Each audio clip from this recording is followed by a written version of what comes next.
Bonjour à tous et bonne année 2017. Nous démarrons cette année gourmande à Issoire, dans le Puy-de-Dôme. Au cœur de la ville, voici le belvédère de la Tour de l'Horloge. Ici, vous avez une superbe vue sur la cité et ses alentours. C'est vraiment à faire. Par contre, le lieu ouvre seulement à la belle saison. Mais il y a toujours de nouvelles expositions à découvrir. Maintenant, je vous emmène chez Mehdi, qui vient d'ouvrir Au Bistrot. Un nouveau restaurant devenu déjà incontournable.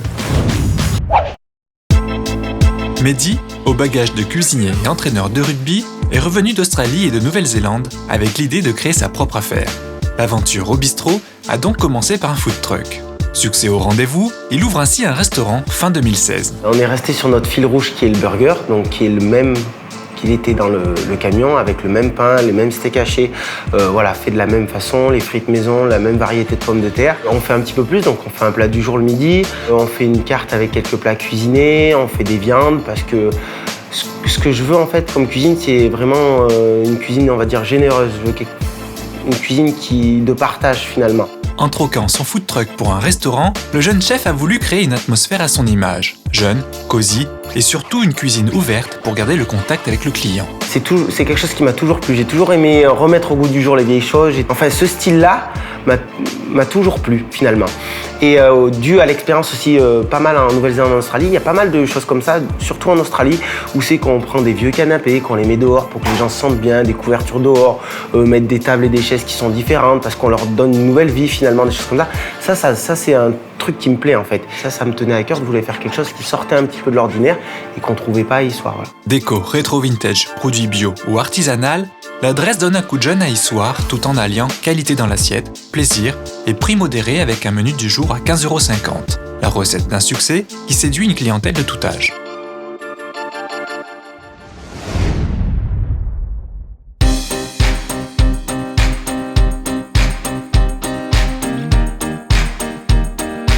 Me voilà maintenant devant l'abbatiale Saint-Austremoine. Elle fait partie des 5 églises romanes remarquables d'Auvergne. Ce qui explique que ce soit le lieu le plus visité de la ville.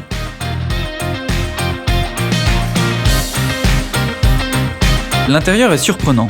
Les fresques, presque flashy, avec leurs couleurs vives, ont l'air super récentes, pourtant elles ont déjà 800 ans.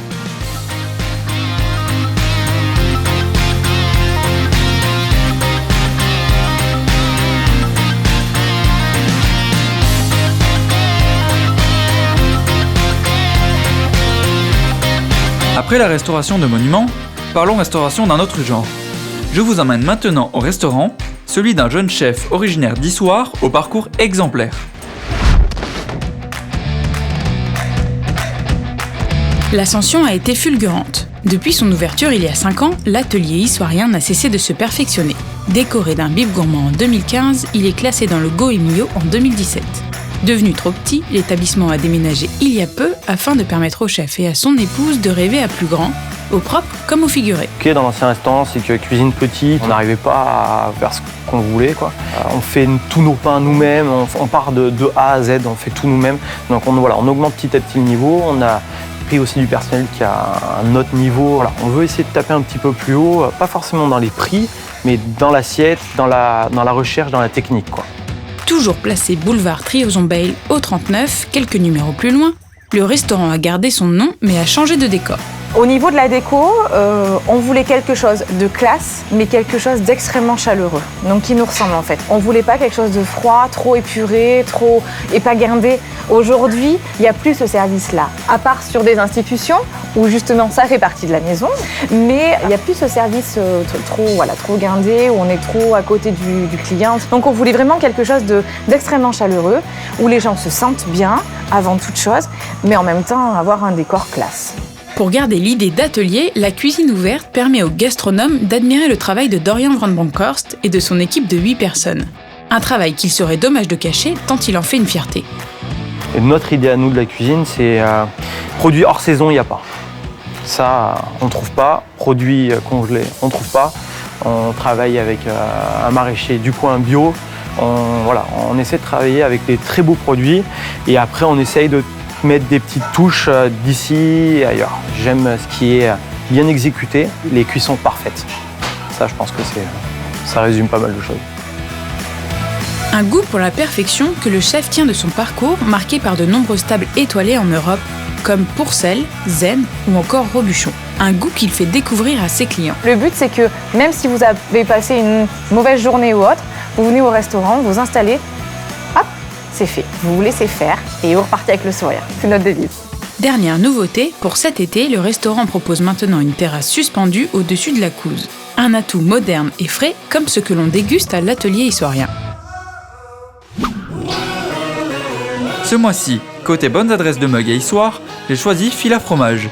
Il s'agit du bar à fromage de Philippe Roche. Ici, on peut déguster une large variété de fromages locaux, français et en découvrir de l'étranger, affinés sur place dans ces 3 caves. 2 possibilités, déguster dans ce lieu cosy ou emporter chez soi. Allons maintenant faire un tour chez un caviste. Au Bon Coteau, place de la République, c'est un peu la caverne d'Ali Baba des vins. Une institution dans la ville. Vous trouverez ici de quoi ravir les novices ou grands amateurs de vin grâce au conseil de Pierrot Le Bougna, sommelier. Il est même possible de déguster sur place, à condition bien sûr d'être raisonnable.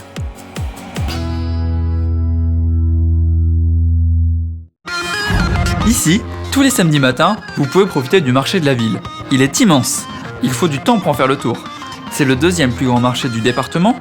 Sur les étals, fromage, charcuterie, miel, légumes, fruits, viande et bien d'autres produits. Bref, plein de bonnes choses à découvrir. Impossible de résister et de repartir sans de bons produits du terroir. La visite d'Issoire s'arrête ici. N'oubliez pas de vous abonner à notre chaîne YouTube et à partager l'émission sur Facebook. A bientôt et surtout, restez gourmands.